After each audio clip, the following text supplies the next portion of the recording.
Muy buenos días, muchísimas gracias a todos los presentes y vamos a iniciar la segunda sesión, el segundo día del 10º Congreso Internacional de Democracia y Participación Ciudadana, Transparencia en los Valores Constitucionales, y en esta sesión de hoy, martes 24 de septiembre, tenemos un panel con dos especialistas de muy alto nivel. En primer lugar, luego presentaré al segundo interviniente, vamos a contar con la ponencia Democracia, Corrupción y Crisis del Estado de Derecho en la Unión Europea. Situación actual y perspectivas de reforma. La ponencia corre a cargo de Valentina Faggiani, que es profesora titular de Derecho Constitucional de la Universidad de Granada, con la que afortunadamente este departamento pues, tiene unos lazos y unos vínculos tan fuertes, y que el profesor Jorge Castellano pues, encima pues, hace muy bien por reforzar. Cuando quieras, Valentina, pues según las indicaciones, pues cuando lleves 23 minutos sonará un timbre, ya no seré yo, será un sistema automatizado, y ya esperemos que vaya todo fenomenal. Muchísimas gracias. Muchas gracias, profesor Cotino, por la presentación.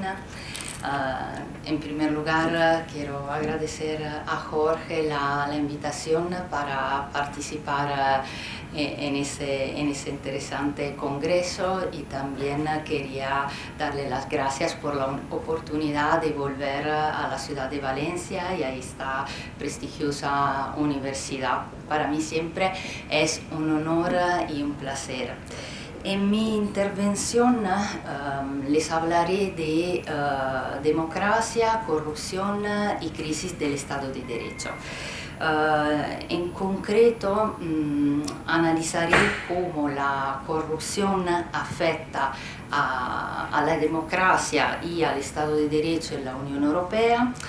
Me centraré en la situación actual, haré referencia a algunas tendencias, cómo se debería abordar ese crimen, ese fenómeno, y también haré referencia a algunas perspectivas de reforma, en concreto algunas reformas que se han elaborado en los últimos tiempos en el seno de la Unión Europea. Ante todo, antes de adentrarnos en ese tema, creo que es importante intentar dar una definición de corrupción. En la doctrina se han formulado y elaborado muchas definiciones de corrupción, pero creo que la corrupción se podría definir en términos generales como aquel conjunto de actividades donde los funcionarios públicos, los legisladores y los políticos usan y abusan del poder delegado en ellos por la sociedad para conseguir sus propios intereses económicos en perjuicio de la res pública, del bien común. La corrupción, como todos sabemos, es un fenómeno universal. Hay corrupción en todos los estados, en todas las entidades.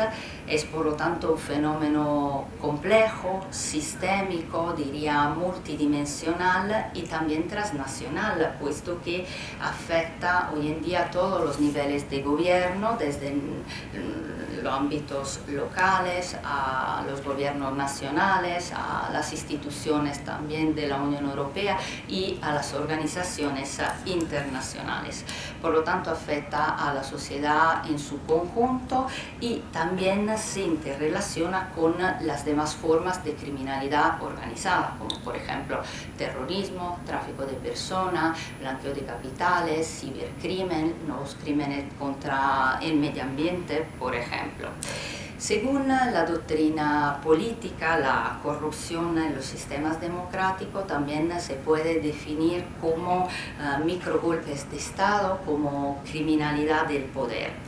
Y en este sentido podemos afirmar que la corrupción menoscaba la esencia del Estado de Derecho, tal y como lo concebimos ex artículo 2 del Tratado de la Unión Europea, penetra en sus instituciones y en las empresas privadas, capturándolas. La corrupción se puede también concebir, es en definitiva un contrato entre un agente público y un sujeto privado que produce una desviación en la gestión de la red pública, del bien común. Al respecto me parece muy interesante una imagen que ha sido elaborada por el profesor Vannucci, que es uno de los mayores expertos en ese ámbito, profesor italiano de ciencias políticas, define la corrupción como un pacto de hierro entre corruptos y corruptores que a ninguno de los participantes conviene denunciar. Y aquí podemos observar una de las características principales de la corrupción, es decir, y también una de sus peculiaridades. Se trata de un crimen sin víctimas, no es como un crimen, los típicos supuestos típicos delictivos. La corrupción es un crimen sin víctima y de hecho generalmente no se denuncia, las investigaciones son muy difíciles, permite desarrollar, está rodeado por un halo de impunidad y también eso evidentemente contribuye a desarrollar una sensación de impotencia en la colectividad, en la ciudadanía. La ciudadanía empieza a desconfiar en las instituciones, en el Estado.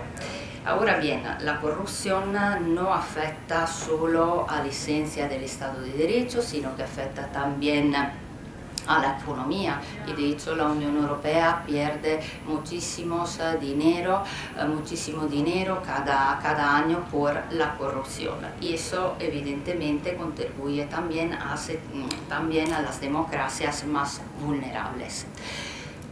Por lo que se refiere a la situación en los Estados miembros de la Unión Europea.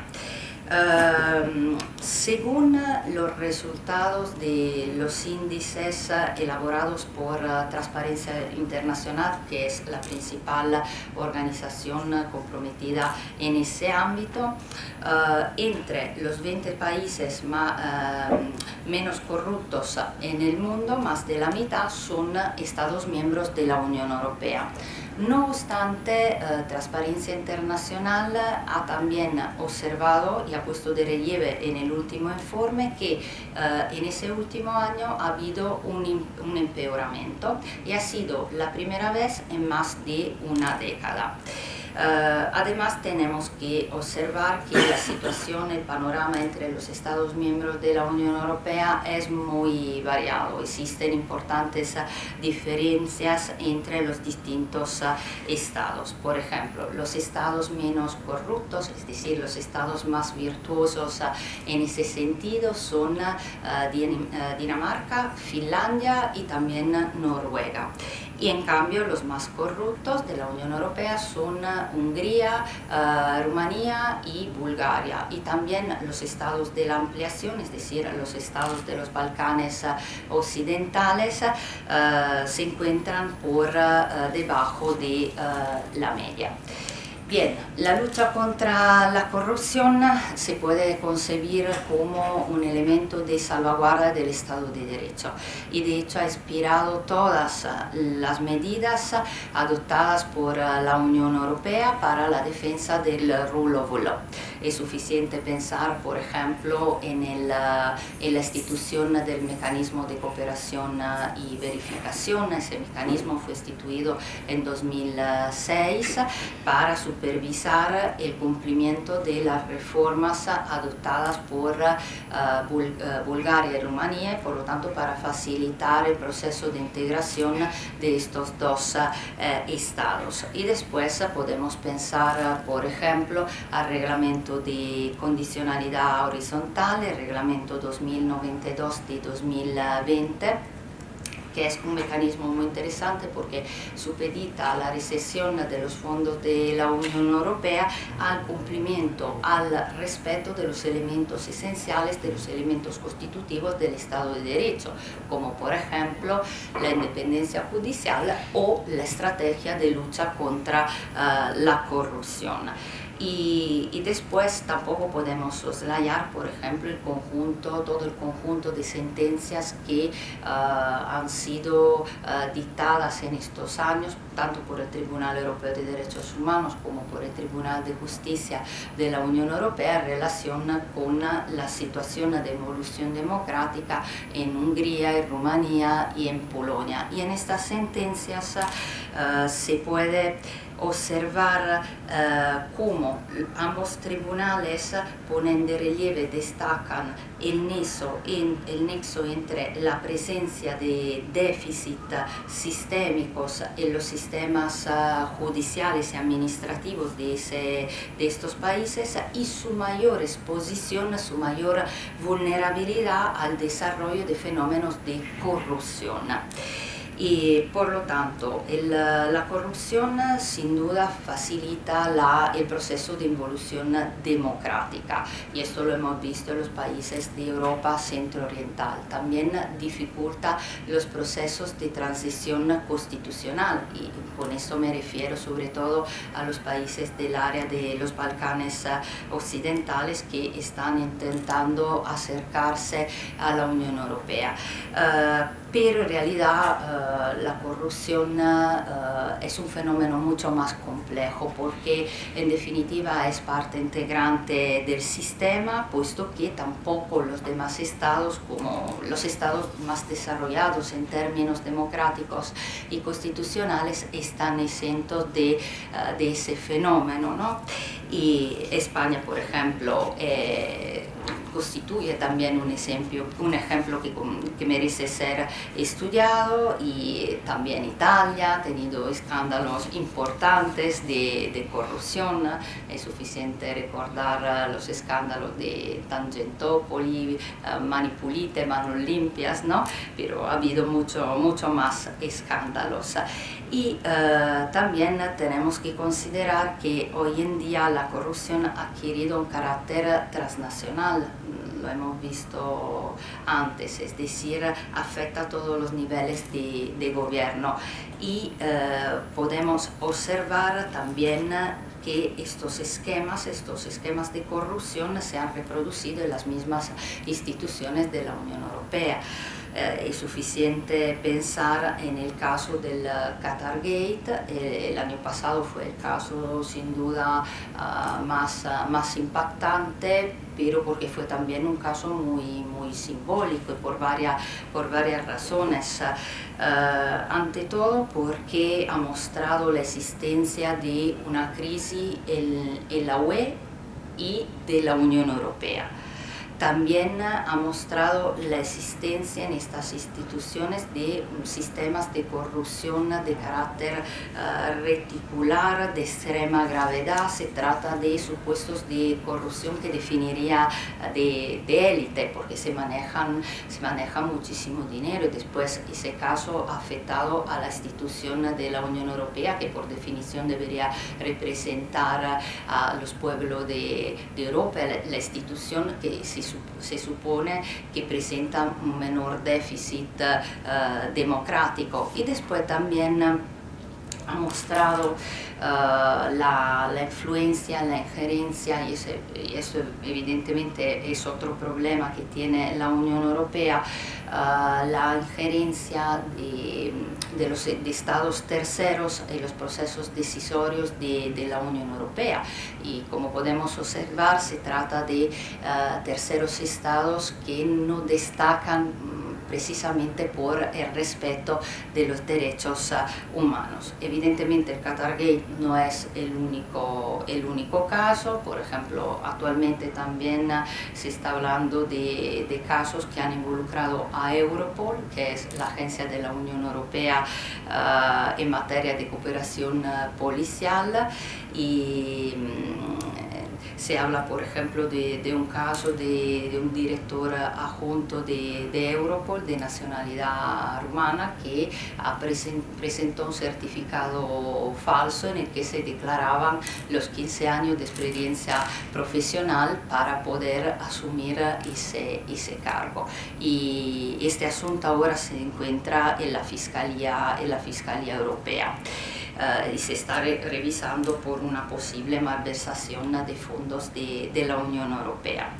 Y bien, hemos visto por lo tanto como la lucha contra la corrupción es un elemento de salvaguarda del Estado de Derecho, pero también es un elemento de salvaguarda evidentemente de la seguridad, y de hecho se ha convertido en una prioridad para la estrategia europea en materia de seguridad correspondiente al periodo 2020-2025. Y a ese propósito, por ejemplo, Europol, en un informe de abril de ese año de 2024, afirma que alrededor del 71% de las redes criminales recurren a formas de corrupción, y alrededor del 28% lo hace de forma sistemática y proactiva, tanto en el sector público como en el sector privado. Y bien, evidentemente esta dimensión, esta querida dimensión transnacional de la corrupción nos plantea importantes desafíos, y claro, la principal pregunta que nos plantea es qué debería hacer la Unión Europea, cómo debería actuar. En mi opinión, ante todo, la Unión Europea debería adoptar medidas legislativas para armonizar estos ámbitos delictivos. Por lo tanto, debería ir más allá de la Convención de Naciones Unidas, la Convención sobre la corrupción, contra la corrupción de 2003, que es actualmente el único instrumento jurídicamente vinculante a nivel internacional. También la Unión Europea es parte de esa convención, y esta convención ofrece algunas definiciones sobre las diferentes manifestaciones de la corrupción, pero hace falta ir más allá, y es necesario adoptar una normativa propiamente europea. Esto es muy importante porque evidentemente contribuiría a armonizar, a crear un marco normativo común, obligaría a los estados a transponer en sus ordenamientos internos estas medidas, y por lo tanto también contribuiría a desarrollar una cultura común en ese ámbito. Ahora bien, a raíz del caso del supuesto del Qatargate, la Unión Europea ha elaborado una interesante propuesta de directiva en materia de lucha contra la corrupción, y evidentemente con esa normativa se pretenden regular dando una definición europea, las distintas manifestaciones de la corrupción. Y esta normativa sería importante porque evidentemente los estados deberían transponer en sus ordenamientos internos la directiva. Después la directiva obligaría también a los operadores jurídicos, a los funcionarios, y por lo tanto se debería proceder también a incentivar la formación del personal jurídico. También sería necesario incentivar y estrechar la colaboración entre las agencias de la Unión Europea especializadas en estos ámbitos, por ejemplo, EPPO, la Fiscalía Europea, Eurojust, Europol, OLAF, tienen que actuar de forma conjunta. También se obligarían a los estados a crear más organismos especializados, ¿no?, para la lucha contra ese crimen. Una pregunta, digamos, que se nos plantea es si realmente la Unión Europea tiene competencia para intervenir en ese ámbito. Y es una pregunta lógica, de hecho, algunos Estados miembros de la Unión Europea, en la fase del control del respeto del principio de subsidiariedad, se han opuesto a esa normativa, y uno de estos estados en concreto fue Italia. Yo creo que la Unión Europea tiene competencia en ese ámbito. La competencia se puede deducir de una interpretación conjunta del artículo 325 del Tratado sobre el Funcionamiento de la Unión Europea junto a los artículos 82 y 83. El artículo 325 afirma la responsabilidad compartida de la Unión Europea y de los Estados miembros para adoptar medidas contra acciones ilegales que perjudiquen los intereses financieros de la Unión Europea, y también el deber de otorgar a los intereses de la Unión Europea una protección equivalente a los intereses nacionales. Y después el artículo 83 del Tratado sobre el Funcionamiento regula la competencia de la Unión Europea para adoptar normas mínimas para regular los supuestos típicos delictivos y las sanciones correspondientes en caso de los eurodelitos, es decir, aquellos delitos que afectan a dos o más Estados miembros de la Unión Europea y también alcancen un umbral de gravedad. Y después el artículo 82 del Tratado sobre el Funcionamiento de la Unión Europea establece la competencia de la Unión Europea en materia de cooperación judicial,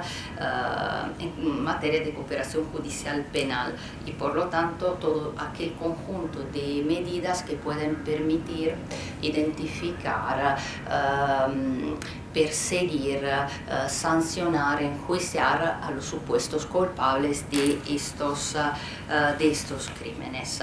Ahora bien, esa propuesta de directiva es sin duda un acto, una normativa muy interesante, también porque tiene que ser leída junto al conjunto de instrumentos que la Unión Europea tiene, como por ejemplo la normativa relativa a supuestos que se interconectan, se interrelacionan con la corrupción, por ejemplo, la directiva sobre el blanqueo de capitales y la financiación del terrorismo, que se reformó ese año, en 2024, también la normativa en materia de decomiso, por lo tanto para atacar a los culpables, digamos, y recuperar los activos derivados de la comisión de estos crímenes. Después la tenemos que leer junto a la normativa, a todo el conjunto de normativa en materia de cooperación judicial en materia penal. También tenemos que considerar la directiva sobre el denunciante, e incluso la adopción de esta propuesta de directiva podría incentivar una mejor implementación de la directiva sobre el denunciante, porque actualmente todos los Estados miembros de la Unión Europea han traspuesto en sus ordenamientos internos esta directiva. Polonia fue la última, en junio de 2024, pero todos los estados la han incorporado en sus ordenamientos. Ahora hace falta que se aplique correctamente, porque por ejemplo más del 43% de los ciudadanos no conoce cómo se pueden denunciar determinados casos de corrupción, y después las mujeres son las que menos denuncian por miedo a las consecuencias, a la estigmatización, etc. Y por último también tenemos que considerar el reglamento en materia de la ley de medios, el reglamento en materia de medios, porque evidentemente es necesario también otorgar una mayor protección a los periodistas y a los profesionales de los medios de comunicación.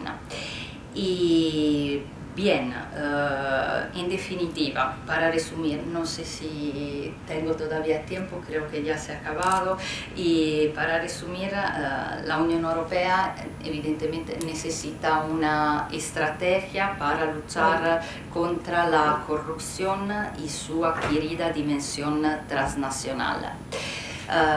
¿Cómo construir un modelo europeo en ese sentido? Personalmente creo que el primer paso sería la armonización, por lo tanto incentivar la adopción de medidas legislativas en el seno de la Unión Europea. La armonización sería funcional, permitiría también desarrollar una cultura común y fomentar la educación y la formación, y eso es básico cuando se habla de corrupción. Y también de caminos, de esa forma se contribuiría a reforzar en general las instituciones, porque es necesario construir y consolidar instituciones, hacerla más sólida, y después los mecanismos de cooperación judicial en materia penal y policial. Evidentemente la Unión Europea y los Estados miembros tienen todavía mucho camino por delante, pero se espera que a través de estas medidas se pueda mejorar un poco la situación. Y muchas gracias por la atención. Aquí termino.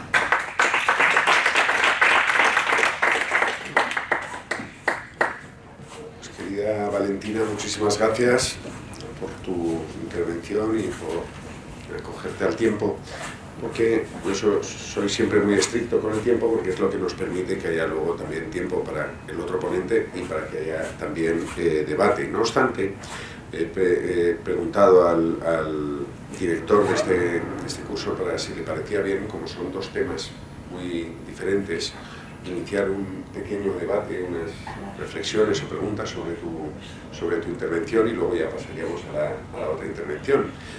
Siendo así que me lo ha autorizado el director, pues lo primero sería abrir un turno de preguntas o reflexiones para Valentina sobre la intervención realizada. Si hay alguna, y si no anuncio que yo tengo alguna. Sí, yo también. Si hay alguien que quiera hacer una pregunta, si no rompo el hielo yo. A mí, bueno, muchas gracias por la ponencia, como siempre, muy interesante. De la última reflexión me quedo con una cosa que es lo que yo estaba pensando a lo largo de cuando estaba escuchando.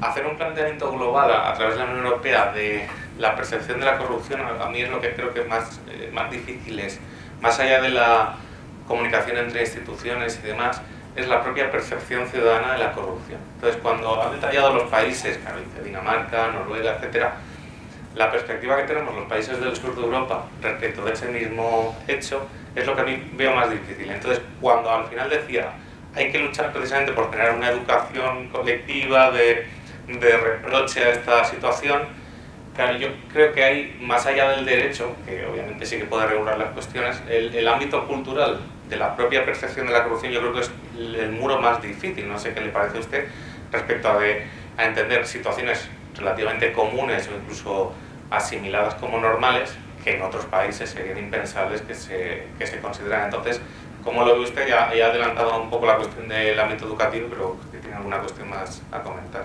¿cómo lo que considera? No, estoy de acuerdo. Evidentemente tenemos que considerar también el contexto, la realidad de los distintos países. Evidentemente la realidad de España no es la misma que la realidad en los países de Europa centro-oriental o en los países de los Balcanes. No obstante, creo que la labor de la Unión Europea podría ser interesante porque los estándares europeos suelen convertirse en un referente. Es verdad que no pueden eliminar los problemas de otros países, pero por ejemplo, si Albania o los demás países del área de los Balcanes quisieran entrar en la Unión Europea, deberían esforzarse por lo menos un poco para modificar la situación. evidentemente es muy difícil y yo también soy bastante escéptica, pero es cierto que la obra,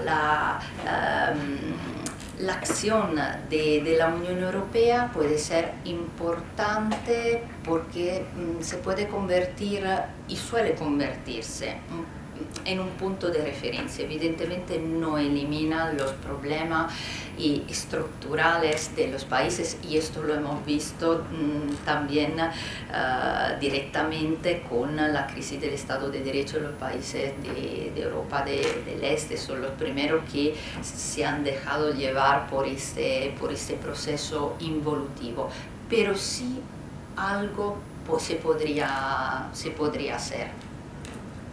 Pero digamos, siempre, evidentemente, es muy difícil.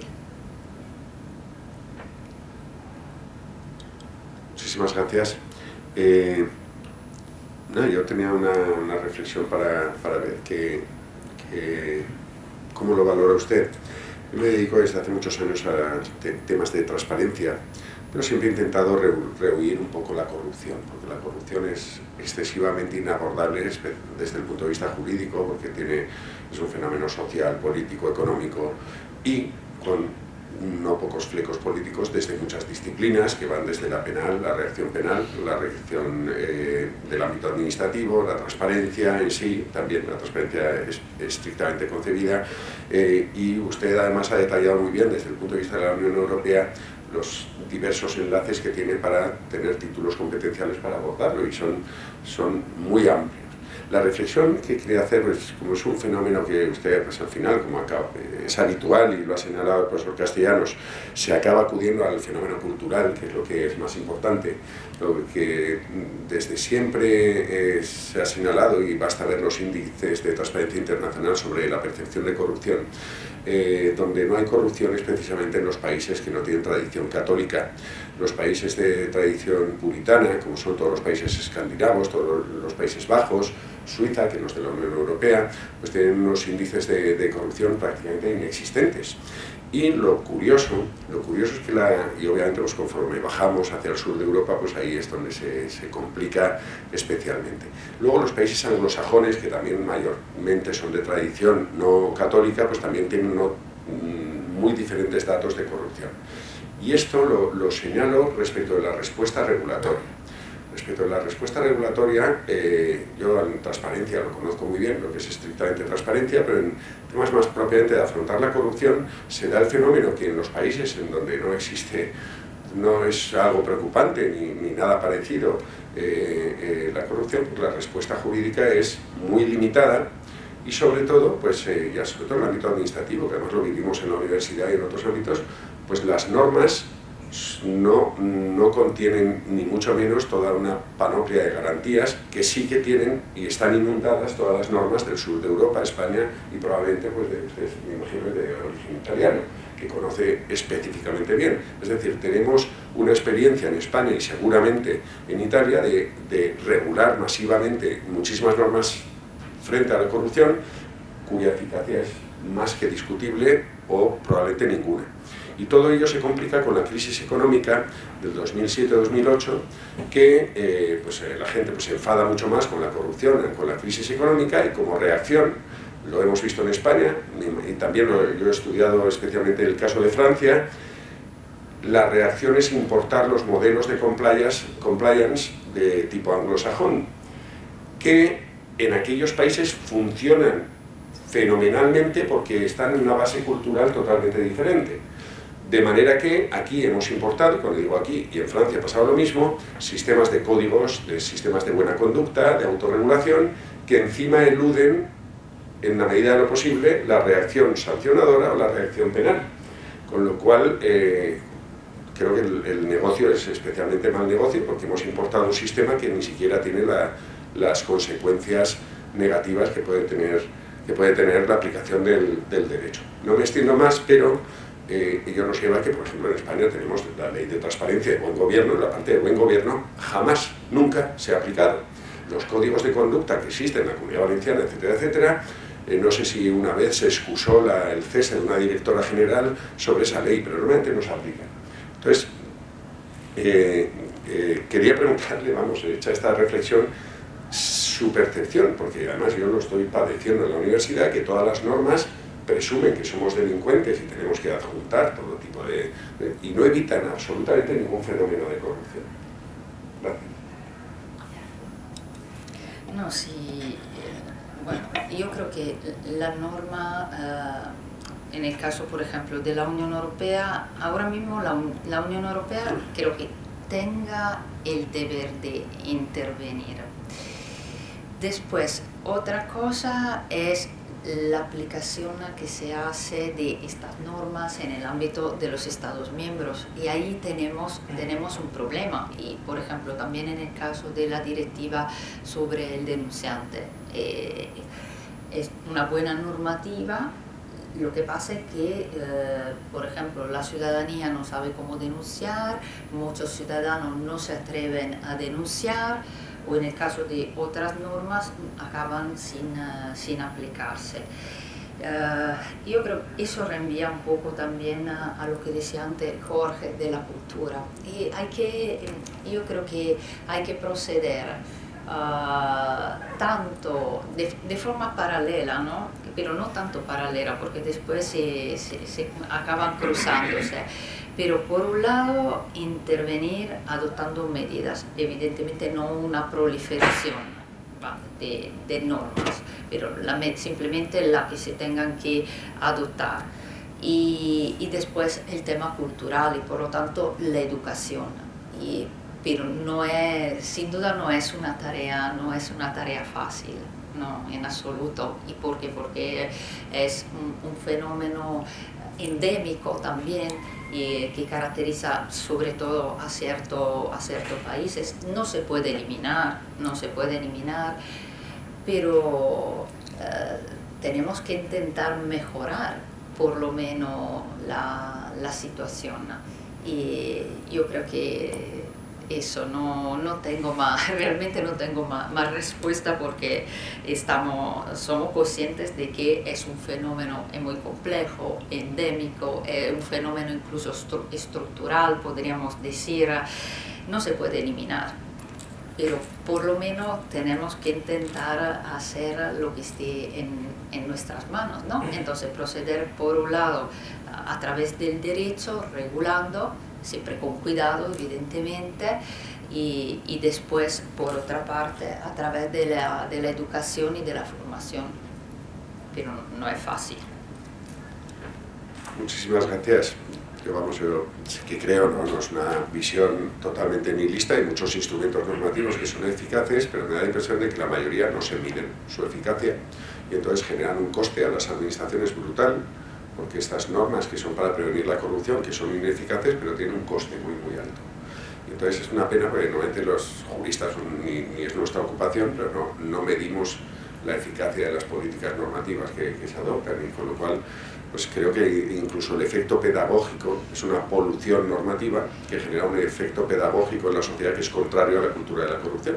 Es decir, yo presento mi paquete político contra la corrupción, sé que no va a servir para nada, y al final se genera una dinámica especialmente negativa. Esa es mi impresión. Pero bueno, muchísimas gracias por la intervención. ¿Hay algún comentario? Sí, María Rivancos, profesor de la casa. A mí me gustaría un poco que la ponente me dijera qué le parece, si es o no una casualidad, ¿no?, de que todos los planes de regeneración democrática que se aprueban en España, por ejemplo, surgen al hilo de una gran corrupción. Pasó con el plan de regeneración del gobierno Rajoy, que aprobó una serie de medidas dentro de una estrategia nacional anticorrupción, y está sucediendo ahora mismo, ¿no? El gobierno acosado por la corrupción pues aprueba un plan de regeneración democrática que de alguna forma se dice o se apoya, ¿no?, en la exigencia de la Unión Europea. Y no sería o sea, la pregunta es un poco si no sería lo mismo que le está sucediendo a la Unión Europea, ¿no?, que acosada con una gran corrupción se ve obligada a adoptar una serie de normativas en materia de prevención de la corrupción que simplemente sirve para mitigar un poco el impacto de esa corrupción, pero no realmente para proponer una senda de buenas medidas, porque esa cultura política en favor un poco de la no corrupción, del compliance, de todas esas cuestiones, es más propio de otras culturas, ¿eh? Y bueno, si es una casualidad o realmente es una consecuencia. Gracias. No, estoy completamente de acuerdo. De hecho, la Unión Europea empezó a intervenir en ese ámbito a raíz del Qatargate. Perdona. Sí, no, decía que estoy completamente de acuerdo, no es una casualidad, y de hecho la Unión Europea empezó a intervenir y a trabajar ese tema después del Qatargate. Entonces, claro, es un intento para mitigar los efectos, intentar dar otra imagen, pero después el impacto, evidentemente no, el impacto va a ser mínimo, pero creo que es importante empezar a actuar e intentar hacer algo, y por lo menos intentar mejorar un poco. Y eliminar, no se puede eliminar el fenómeno, y sobre todo en determinados países, y ahora también si se plantean el ingreso de otros países que tienen otra situación, va a ser muy complicado. Y por eso también yo creo que están hablando tanto de corrupción, porque si van a entrar estos países en la Unión Europea, vamos a tener problemas grandes desde ese punto de vista. Y por eso yo creo que por una parte, claro, han empezado a activarse a raíz del Qatargate, pero está también la cuestión pendiente de los estados que quieren incorporar. Y es un contexto complicado y difícil. Y después están también las influencias procedentes de terceros países. Ese es otro problema grande y que produce corrupción, y además inciden también en los procesos decisorios de la Unión Europea, y son estados que no son propiamente democráticos, ¿no? Y es una coyuntura, digámoslo así, compleja. Gracias. Muy bien, muchísimas gracias, Valentina. Pasamos ahora a la siguiente ponencia. La siguiente ponencia, que tiene por título Vías para la participación en la reforma de los estatutos de autonomía, y la misma pues corre a cargo de otra persona con buenas relaciones también con este departamento, y nosotros obviamente con Zaragoza, que es el profesor, el doctor Enrique Cebrián Zurca, profesor titular de Derecho Constitucional de la Universidad de Zaragoza, y es muy especializado desde su tesis doctoral en todo lo que es relativo a la participación, y en los últimos años también especialmente en el ámbito de los estatutos de autonomía. Pues nada, cuando quieras, y muchísimas gracias por venir. Bueno, pues buenos días, muchas gracias al profesor Cotino por la presentación, gracias al profesor Jorge Castellanos también por la invitación, como no puede ser de otra forma, y bueno, a la Cátedra Pagoda y a la Facultad de Derecho de la Universidad de Valencia.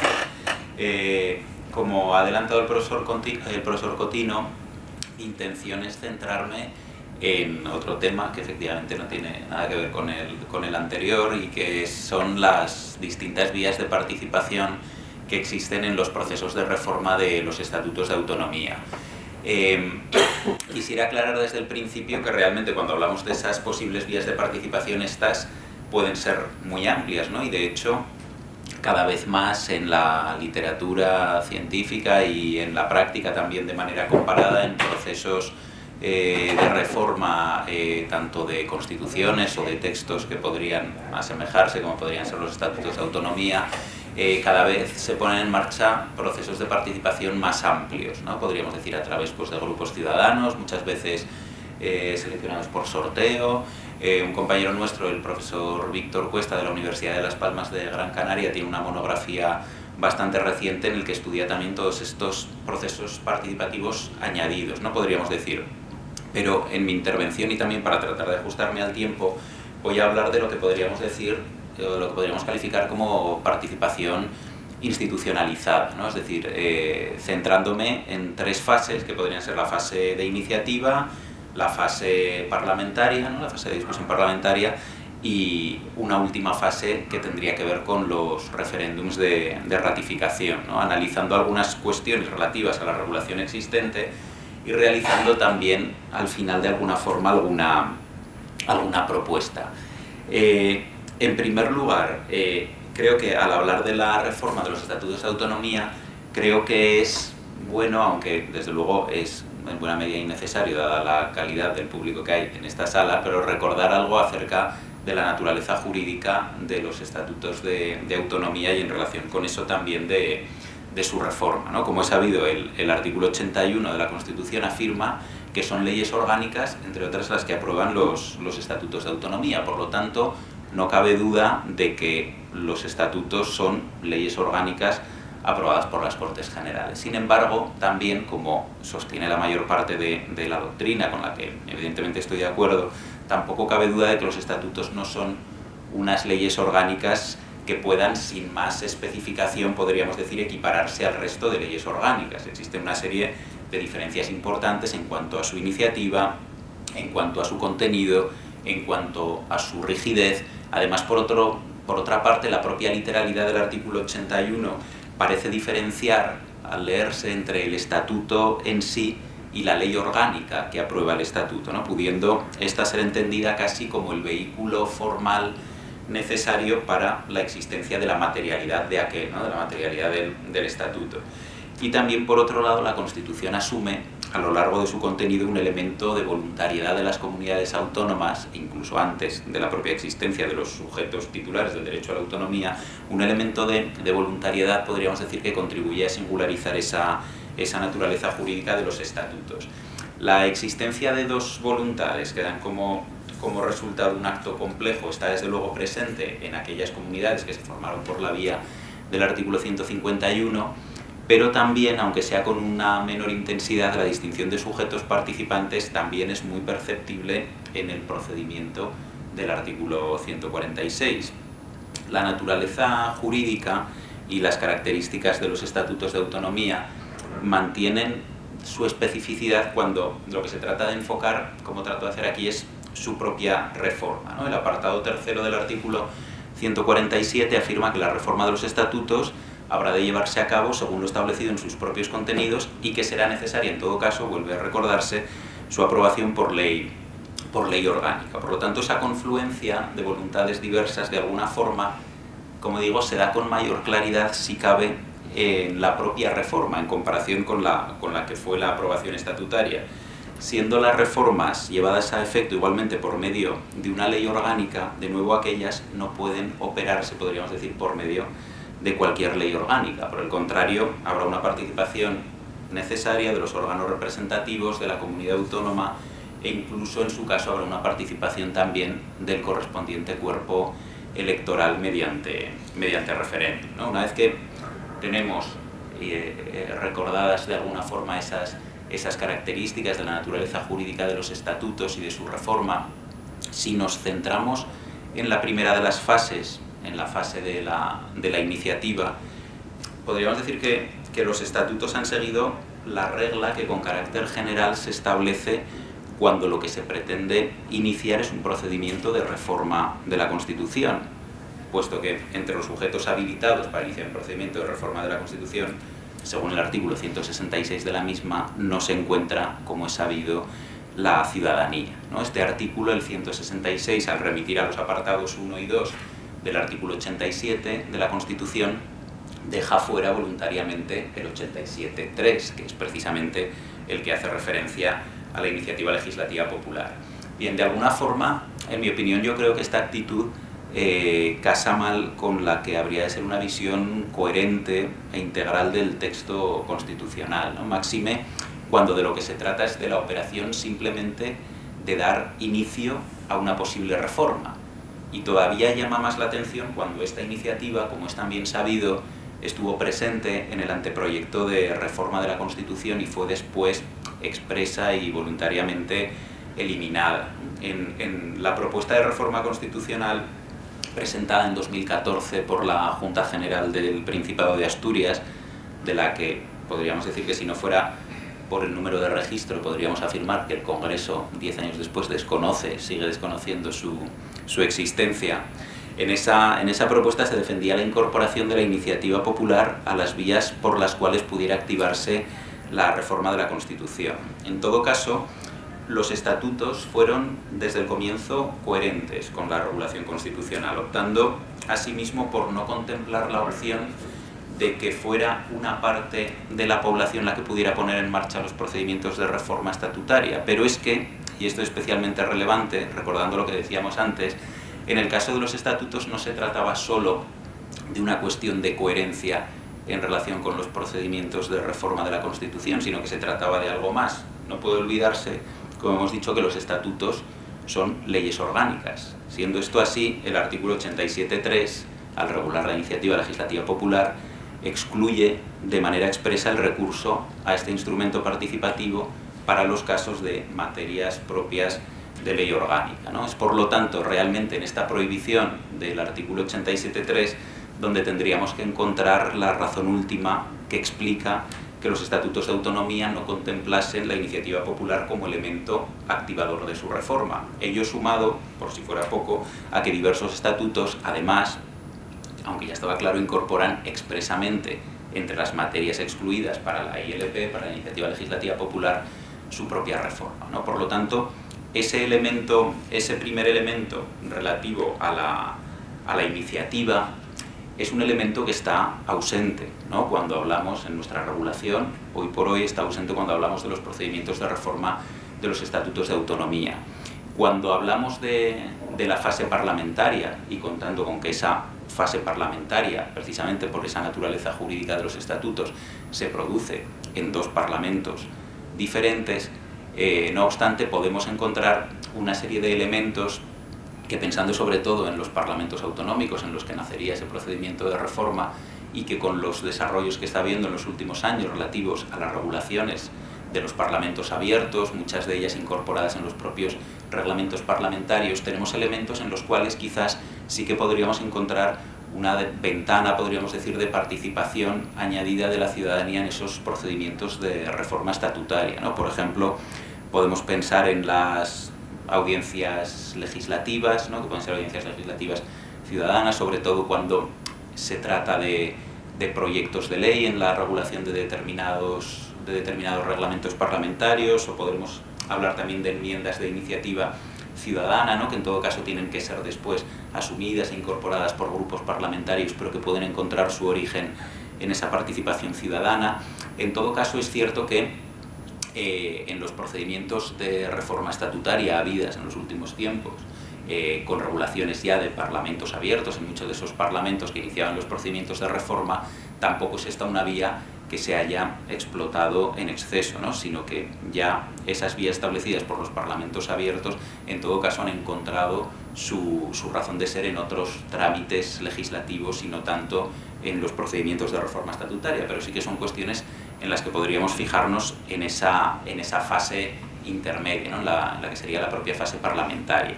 Después, la última fase, la relativa a los referéndums de ratificación, bueno, pues aquí nos encontramos también con una regulación diversa, ¿no? Como es sabido, son solo las comunidades que en su día se crearon siguiendo la vía del artículo 151 las que incorporaron la obligatoriedad del referéndum de ratificación a la hora de operar las reformas estatutarias, ¿no? Por lo tanto, estamos hablando, como sabido, de Cataluña, de País Vasco, de Galicia y también de Andalucía.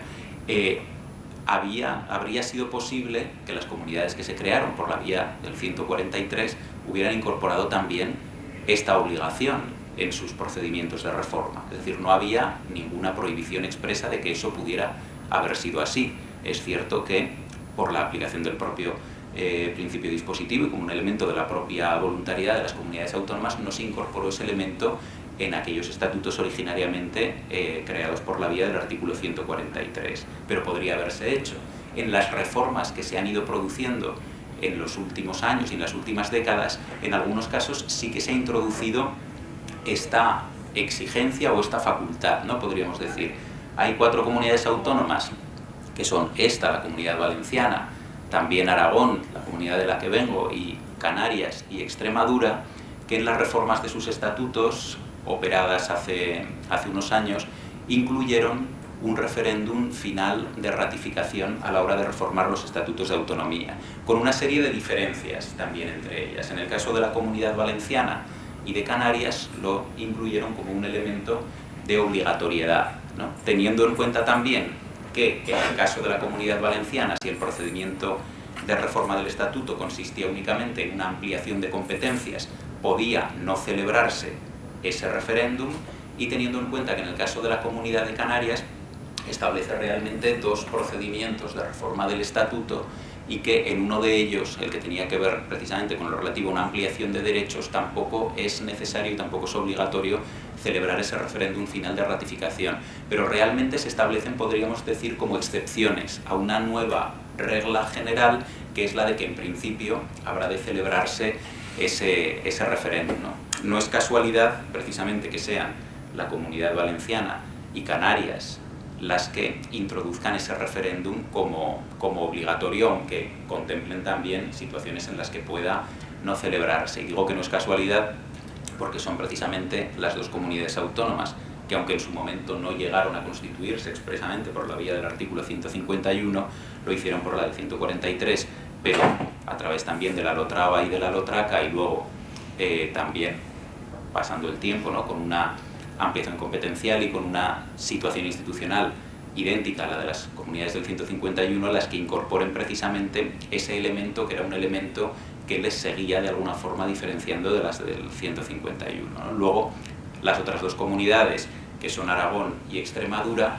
introducen ese referéndum como referéndum facultativo, ¿no? Es decir, en ese caso podrá celebrarse el referéndum si así lo acuerda previamente 2/3 de los respectivos parlamentos autonómicos. Debe decirse, no obstante, que de esas comunidades, la Comunidad Valenciana y Aragón han reformado sus estatutos de autonomía después de existir ya esta regulación, y en ninguno de los dos casos se ha celebrado ese referéndum, ¿no? En el caso de Aragón, porque no lo solicitaron esos 2/3 del Parlamento, y en el caso de la Comunidad Valenciana porque consistía también en una ampliación competencial y era el supuesto en el cual no es necesario celebrar el referéndum.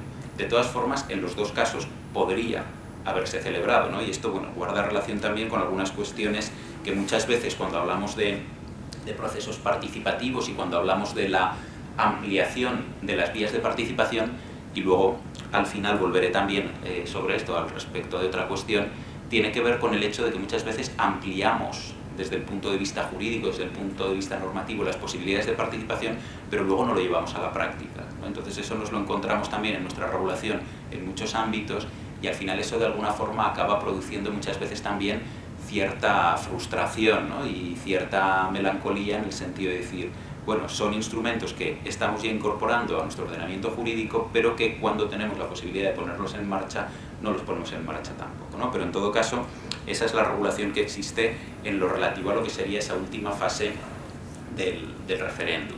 En los últimos tiempos, y también con otros compañeros de la Universidad de Zaragoza, fundamentalmente con el profesor Carlos Garrido, hemos estado trabajando también en un instrumento de participación muy habitual, o bastante habitual, en el derecho comparado, y que empieza a serlo también en nuestro derecho, sobre todo en el ámbito autonómico, como es la llamada iniciativa ciudadana de referéndum, ¿no? Yo creo que esa vía de participación es una vía de participación que poco a poco se va incorporando al ordenamiento jurídico, que poco a poco puede ir poniéndose en práctica, y que creo que, hablando de esta cuestión concreta de la reforma de los estatutos de autonomía y mirando hacia el futuro, podría ser un elemento participativo positivo, ¿no?, con todas las implicaciones jurídicas y toda la problemática jurídica que hoy tiene, ¿no?, que estamos diciendo, y que está relacionada precisamente con esa naturaleza jurídica de los estatutos de autonomía que comentaba antes, y por lo tanto también con su propio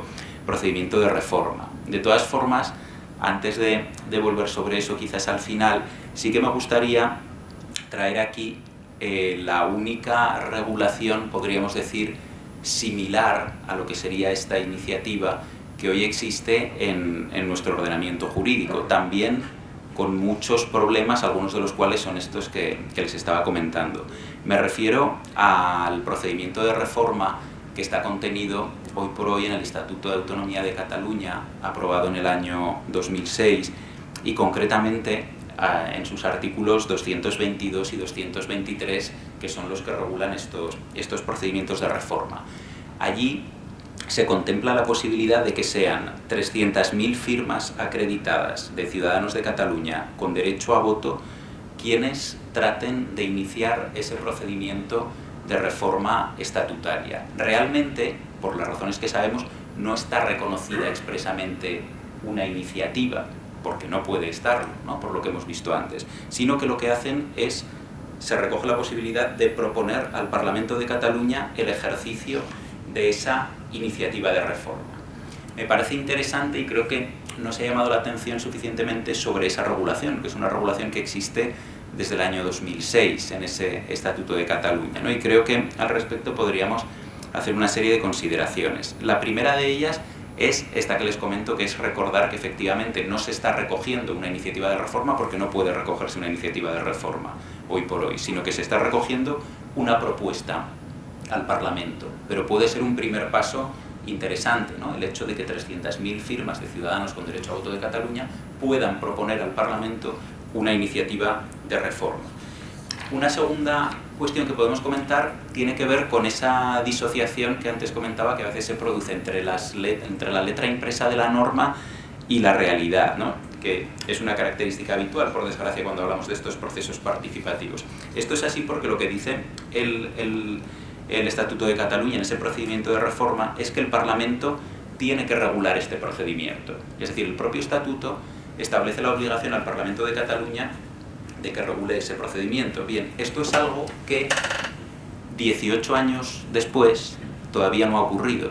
Es decir, ese procedimiento de reforma que el Estatuto dice que el Parlamento obligatoriamente habrá de regular no se ha producido. Hace referencia a esas 300.000 firmas y también a otra posibilidad que incluye el Estatuto catalán, que es que sean los municipios de Cataluña los que hagan esa propuesta. Bien, en ningún caso, para ninguno de esos dos procedimientos está regulado el propio procedimiento. Si acudimos, como digo, al reglamento del Parlamento de Cataluña, que se aprobó en 2005, pero que fue reformado en 2017, es decir, con posterioridad ya al nuevo estatuto, comprobaremos la ausencia de esta regulación, ¿no? Tiene un artículo, que es el 135, que está dedicado al procedimiento y aprobación de la reforma, que trata directamente de las iniciativas de reforma estatutaria, pero que nada dice acerca de esas propuestas de iniciativa. Y tampoco ha encontrado desarrollo por medio de la reforma de una norma que en puridad trata sobre un procedimiento participativo distinto, pero que quizás podría haber sido aprovechada para ello, como fue la ley de 2006, también catalana, de iniciativa legislativa popular. Es decir, no encontramos la regulación de ese procedimiento en ningún lugar. Otra cuestión que podemos comentar sobre esta regulación del Estatuto catalán es que yo creo que en todo caso se llegó hasta el máximo al que se podía llegar en ese caso concreto sin violentar el ordenamiento jurídico. ¿A qué me refiero? Me refiero a que, como es sabido, el Estatuto de Autonomía de Cataluña fue recurrido. Es más, incluso contenidos de estos artículos 222 y 223 fueron objeto del recurso de inconstitucionalidad que se interpuso ante el Tribunal Constitucional, pero no lo fue precisamente este contenido concreto relativo a esta propuesta de iniciativa, por lo que estamos diciendo, porque no se trataba en realidad de una verdadera iniciativa, sino tan solo de una propuesta, ¿no? Y por lo tanto, evidentemente, la sentencia 31/2010 tampoco pudo poner ninguna tacha de inconstitucionalidad a este contenido concreto. Sin embargo, pese a haber llegado, como digo, podríamos decir, al máximo de hasta donde con el ordenamiento jurídico que hoy tenemos se podía llegar, sí que es cierto que a esa afirmación podríamos hacer un par de matizaciones que tienen que ver con el número y con la calidad de las firmas exigidas. En primer lugar, el número es un número muy alto, es un número muy elevado, ¿no? Y lo es, podríamos decir, independientemente del término de comparación que adoptemos. Por ejemplo, el censo electoral de Cataluña en 2024 ha sido de algo más de 5.700.000 habitantes. Exigir con esos datos 300.000 firmas es exigir alrededor del 5,5% del censo electoral. Por ejemplo, el censo electoral del total de España en este año 2024 ha sido de poco más de 38 millones. Bien, para presentar una ILP ante el Congreso de los Diputados, que se piden las firmas de 500.000 electores, estamos pidiendo el 1,5% del censo electoral, que ya es incluso alto en términos comparados con otras iniciativas legislativas populares de otros países, ¿no? Pero es que si seguimos fijándonos en la propia Cataluña, para presentar una ILP ante el Parlamento de Cataluña, las firmas solicitadas son 50.000, ¿no? Eso por un lado, ¿no? Frente a las 300.000. Pero yendo más allá, como digo, también es importante examinar qué firmas pueden ser presentadas, ¿no? Están pidiendo la firma de ciudadanos con derecho a voto en Cataluña, ¿no? Cuando realmente la tendencia, podríamos decir, incluso la tendencia en la propia Cataluña es a ampliar las posibles firmas en procesos participativos, ¿no? Es decir, veo adecuado que para una iniciativa de reforma estatutaria, sin duda, el número de firmas sea más alto que para una iniciativa legislativa popular. Y desde luego veo adecuado que fueran firmas de ciudadanos con derecho a voto. Pero es que aquí no estamos hablando de una verdadera iniciativa, no por lo que estamos diciendo, sino simplemente de una propuesta de iniciativa. Y para una propuesta de iniciativa estamos pidiendo muchísimas más firmas, y para una propuesta de iniciativa estamos cerrando también el espectro en el cual vamos a poder recoger esas firmas en comparación con la que estamos pidiendo incluso para una iniciativa legislativa popular en el propio Parlamento de Cataluña. Por lo tanto, que es cierto que el Estatuto amplió al máximo, podríamos decir, pero a la vez quizás en estas cuestiones relativas al número y a las firmas concretas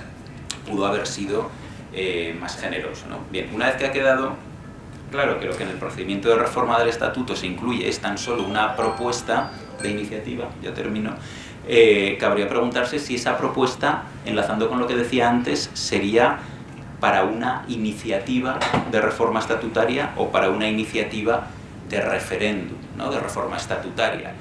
Realmente, con la regulación en la mano, tendríamos que decir que sería simplemente una iniciativa de propuesta, ello independientemente de que siempre la reforma del Estatuto de Cataluña haya de terminar con la celebración de un referéndum, pero en todo caso ese referéndum no guardaría una relación directa con esa iniciativa presentada.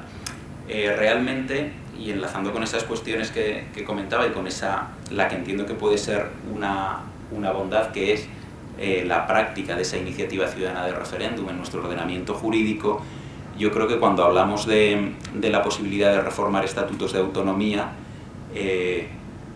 creo que hoy por hoy el plantear eso desde luego es inviable, exigiría un procedimiento de reforma de la Constitución que profundizara, podríamos decir, en la cualidad federal de nuestro modelo, ¿no? Y que fuera cada uno de los entes territoriales el que aprobara su estatuto de autonomía, y en ese caso quizás sí que podríamos encontrar la posibilidad de practicar esa iniciativa ciudadana de referéndum, ¿no? Porque es algo que cuando ya son varios parlamentos, como en nuestro caso los que participan, es difícil poner en práctica, sobre todo cuando se regula la posibilidad, que creo que es lo positivo, de introducir contrapropuestas parlamentarias que se sometan también a referéndum. Es decir, ese sería un escenario que hoy por hoy exigiría una reforma en profundidad de nuestra Constitución. Otra posibilidad sería, y esta sí que podría llevarse a cabo por una reforma del artículo 167, más sencilla, que sería eliminar lo relativo a la reforma de los estatutos de autonomía como materias vedadas a las leyes orgánicas, y que al menos pudiéramos introducir una iniciativa ciudadana, aunque no fuera de referéndum, sino simplemente una iniciativa ciudadana para iniciar procesos de reforma estatutaria, podría ser otra posibilidad.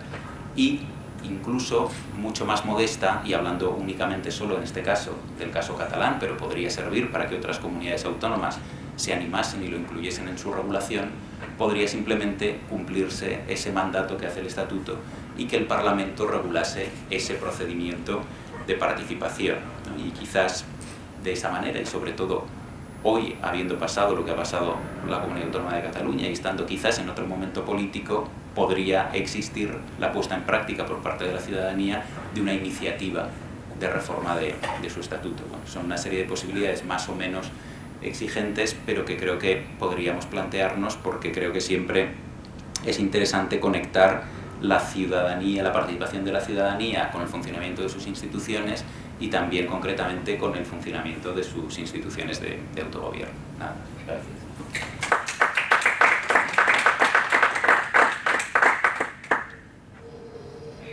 Pues muchísimas gracias, Enrique, también por la intervención.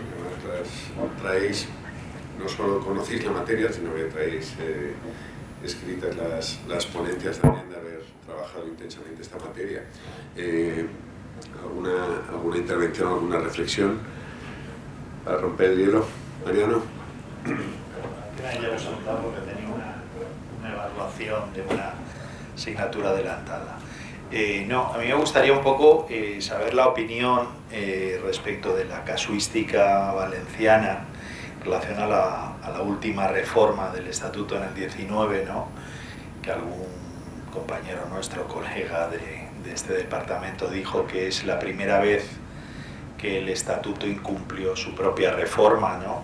La reforma de 2006 incorporaba precisamente el referéndum popular, ¿no? En la medida en que lo has dicho, ¿no? En la exposición, ¿no? Como novedad, era una de las novedades que incorporaba la reforma del 2006, pero claro, cuando se planteó por primera vez la aplicación de esa reforma en el 2019 para incorporar pues las inversiones del Estado, ¿no? Vinculándolo, pues como había hecho Cataluña y como había hecho Andalucía, tanto al peso capitativo de la comunidad como al peso del PIB de la comunidad, pues la Comunidad Valenciana tardó unos años en plantearlo en el Estado. Fue un proceso de reforma bastante complicado, se prorrogó varias veces y se demoró en exceso, ¿no? Y cuando llegó el momento dijeron, oye, un referéndum para modificar mínimamente el estatuto para vincular las inversiones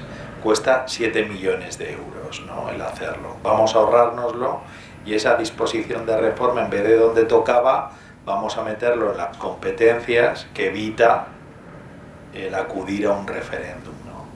Entonces, claro, al final eso es una especie de fraude de ley, ¿no? El decir, bueno, pulpo animal de compañía, ¿no? No es una competencia, pero lo meto en las competencias y me evito ese referéndum, ¿no? Entonces, bueno, en relación un poco a la ponencia, ¿qué le parece, qué te parece, ¿no? Esa actitud, ¿no? De los poderes públicos valencianos, ¿no? Que velando un poco por la eficiencia y economía del gasto público, ¿no? Pues evitaron el cumplimiento del estatuto fiel a su letra, ¿no? Que era decir, pues si al final hay que respaldar ciudadanamente el estatuto, pues que se haga, ¿no? Sí, bueno, muchas gracias.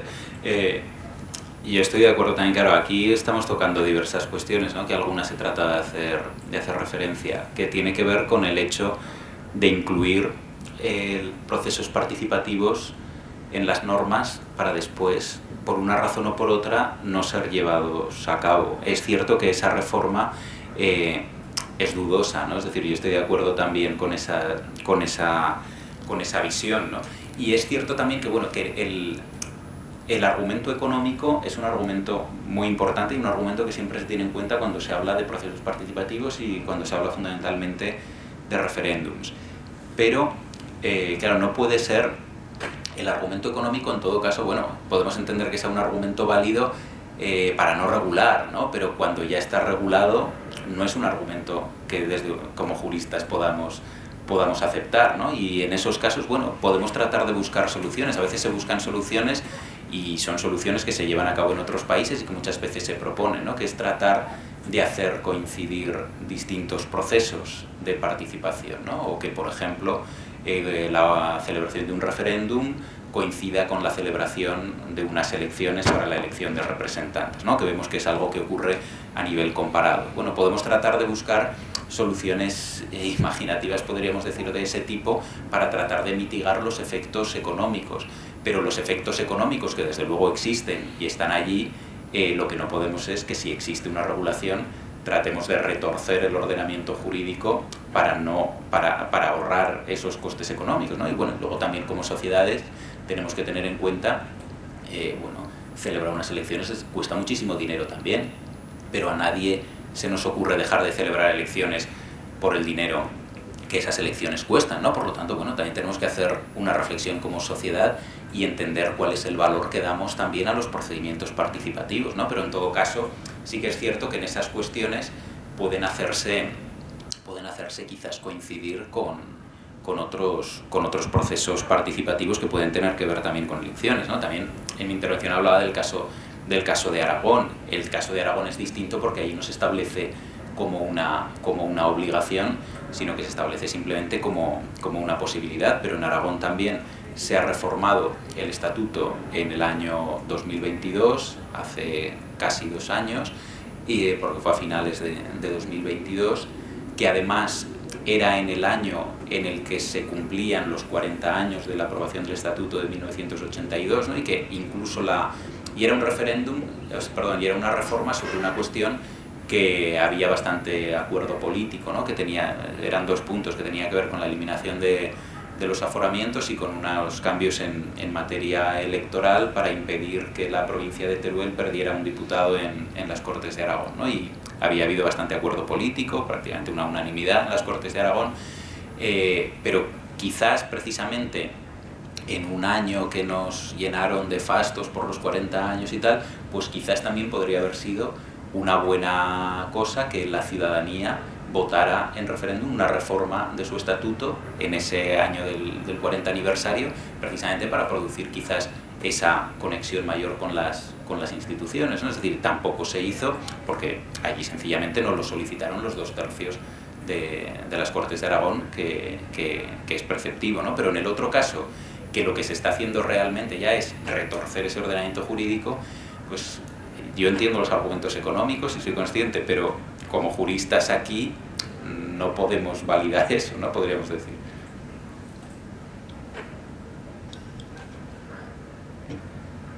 ¿Alguna intervención? Yo tendría muchas, pero vamos, nos quedan... No, pues es un tema, el tema de la regulación de la participación. Bueno, más tiempo que tú probablemente no, pero sí que he hecho aproximaciones y lo cierto es que es de los pocos ámbitos en los que el derecho quede desbordado tanto por la realidad política. Al punto de que aunque existan muchas regulaciones han ido apareciendo desde Valencia, la Comunidad Valenciana fue de las primeras que tuvo una ley que jamás aplicó de participación y luego se ha ido regando. Emulamos de Italia vías de regulación de la participación en el ámbito autonómico, en el ámbito local. El mejor ejemplo, ahí me gusta siempre recordarlo, es el de las consultas populares del ámbito local, que están reguladas como mínimo desde el 2003 por un impulso desde Europa, y en España ninguna de los mecanismos de participación en el ámbito local se articula a través de la regulación de la Ley de Bases de Régimen Local, sino que se hacen miles, pero las únicas que se han formalizado, que necesitan autorización por el gobierno, entonces se elude. Creo que ha habido 47 a lo largo de toda la historia y no se han llegado a autorizar pues, ni un 10%, con lo cual pues simplemente se ha eludido y hay muchísimas vías de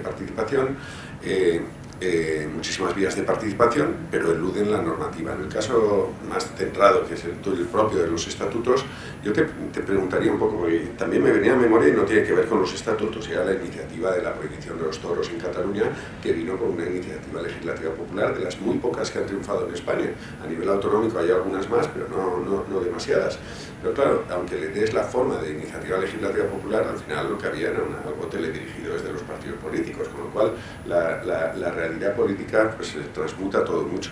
Yo te diría, pero has separado muy bien lo que es la iniciativa, la tramitación parlamentaria y luego la culminación, si habría algún ideal práctico, es decir, para ti, algún ideal práctico en alguna de estas fases, no hace falta que sean en todas, para que realmente fuera eficaz desde los objetivos que se buscan cuando se busca la iniciativa participativa desde la población. Si habría algo más ideal que se pueda articular en los estatutos de autonomía o en la legislación que lo desarrollara.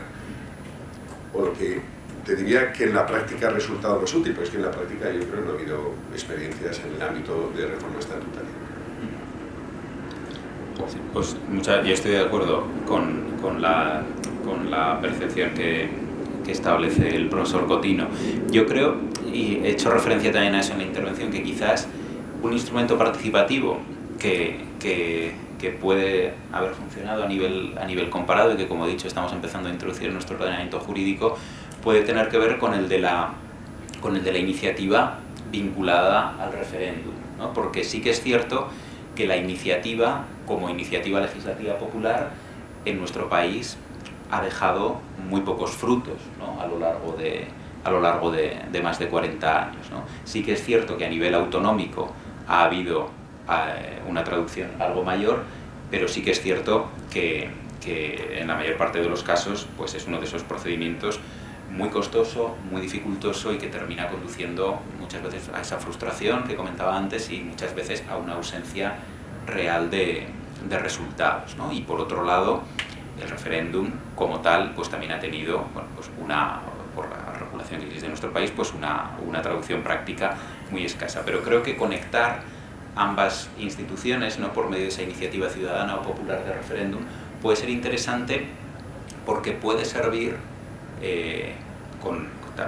evidentemente con una serie de exigencias reforzadas como existe hoy por hoy para la iniciativa legislativa popular, pero puede servir o al menos puede contribuir para introducir en la agenda política temas que pueden revelarse como de interés para la ciudadanía, pero que no siempre están en esas agendas de intereses de los partidos políticos, ¿no? Y creo que el hecho de que esa iniciativa vaya vinculada a un referéndum, con lo que tiene no solo de elemento de participación, sino fundamentalmente, en un sentido amplio también, de elemento de control, ¿no? Y como de elemento de control de la ciudadanía hacia las instituciones políticas. Creo que eso puede ser interesante, y creo que es interesante también, lo citaba muy de pasada en la intervención, la posibilidad que en aquellos países en los que está recogida esta regulación, también existen muchos de ellos, que es la posibilidad de que exista una contrapropuesta parlamentaria.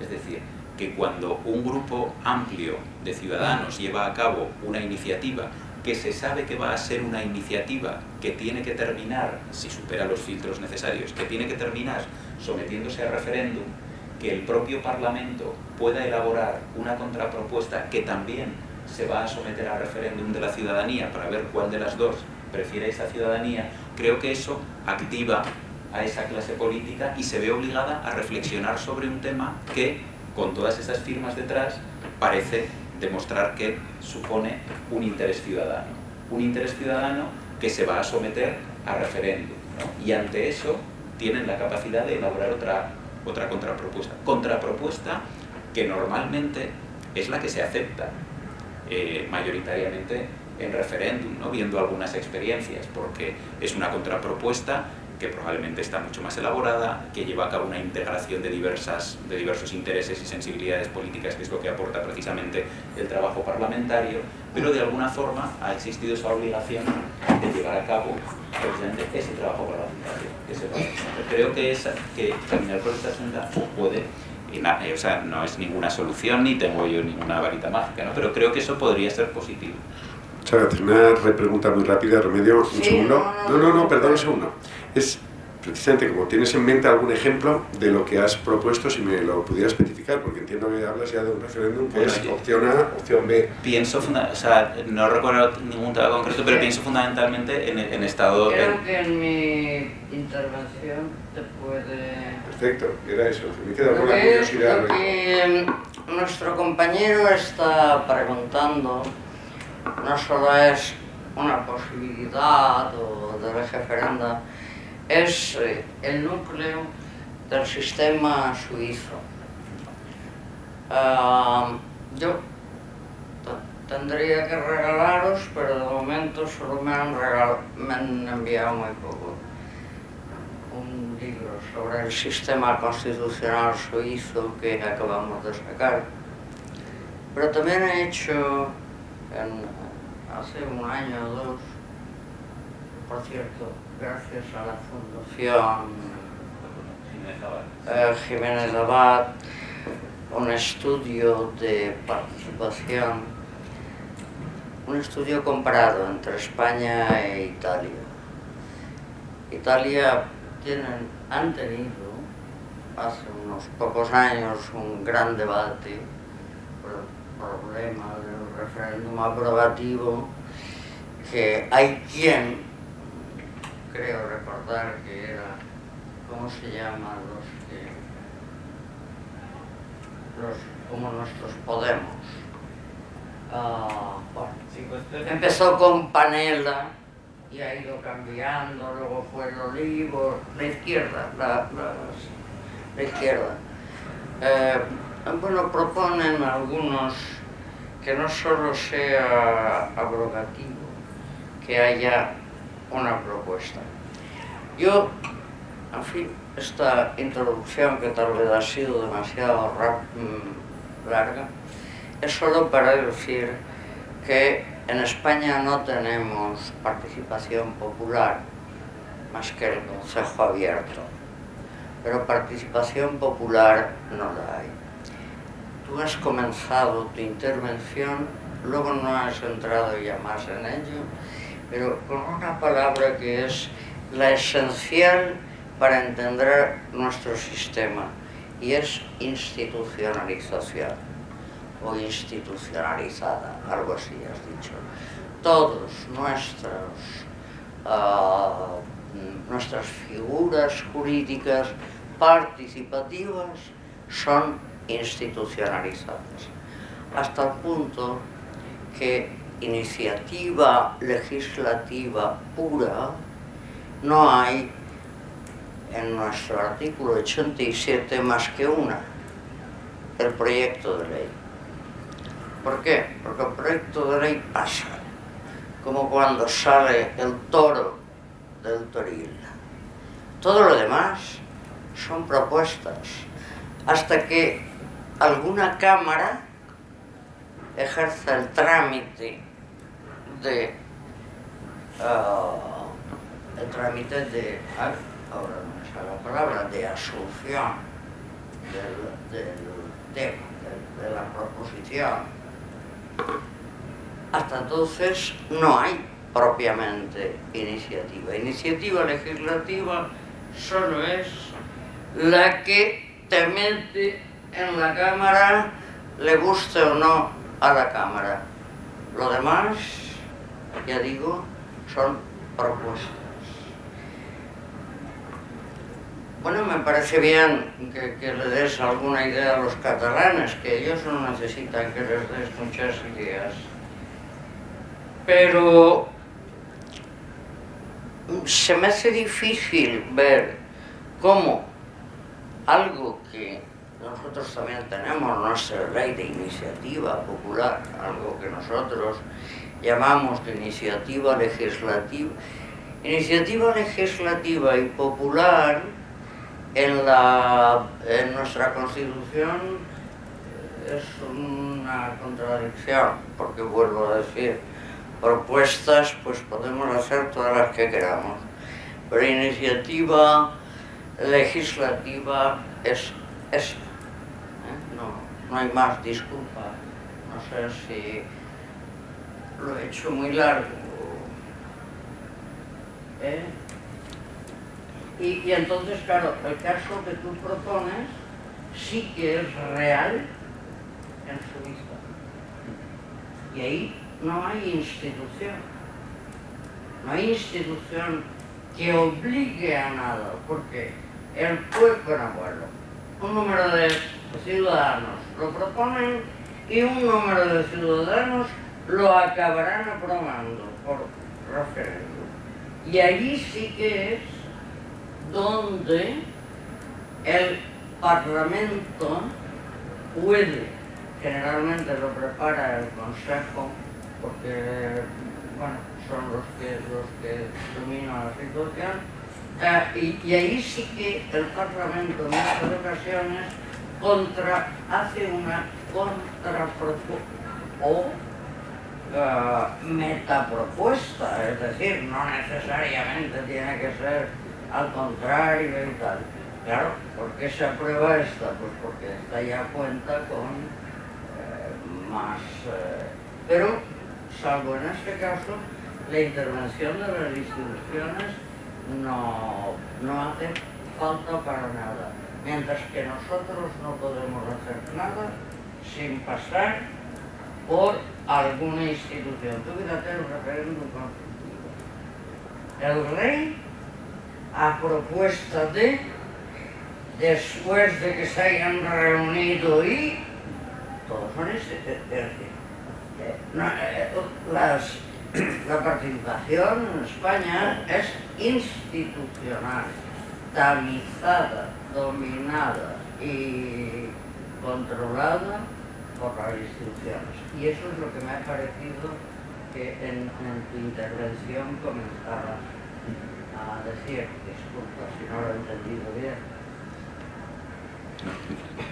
Bueno, a mí me da mucho apuro hablar de esto delante de la profesora Sánchez Ferri, porque es decir, lo que yo cuento aquí es por haber leído sus trabajos sobre Suiza precisamente y ese trabajo también publicado por la Fundación Jiménez Abad. O sea, estoy de acuerdo completamente, como no puede ser de otra forma, con lo que ha dicho, ¿no? Y en relación con lo que decía el profesor Cotino, efectivamente es el modelo suizo y el modelo también de algunos estados de Estados Unidos a la hora precisamente de reformar sus constituciones, el que funcionan también con esa idea de las contrapropuestas, ¿no? Pero precisamente al hablar de la institucionalización y no institucionalización, yo no veo la institucionalización como algo negativo, ni mucho menos, al contrario. O sea, yo creo que tenemos que funcionar en base a las instituciones, pero creo que precisamente, por ejemplo, esta idea, ¿no?, de la iniciativa ciudadana de referéndum supone al cabo una institucionalización, aunque sea desde el momento sobre todo en el que existe la posibilidad de presentar esa contrapropuesta, ¿no? Es decir, que supone un balance, podríamos decir, entre lo institucionalizado y lo no institucionalizado. Sí. Creo que al fin y al cabo puede ser lo más positivo, ¿no? Pero que exista también esa posibilidad de no institucionalización, ¿no? En el sentido de decir, bueno, puede haber una demanda ciudadana, un interés ciudadano, una preocupación que se va a someter a referéndum, ¿no? Es decir, creo que dar algún y que exista eso articulado jurídicamente es ya institucionalizarlo de alguna forma, ¿no? Y creo que eso puede ser lo positivo sin ser ninguna varita mágica, ¿no? Pero pensando quizás en posibilidades. Pues muchísimas gracias. Ya podemos continuar esto brevemente en el café que está marcado en el programa y pues gracias por las intervenciones.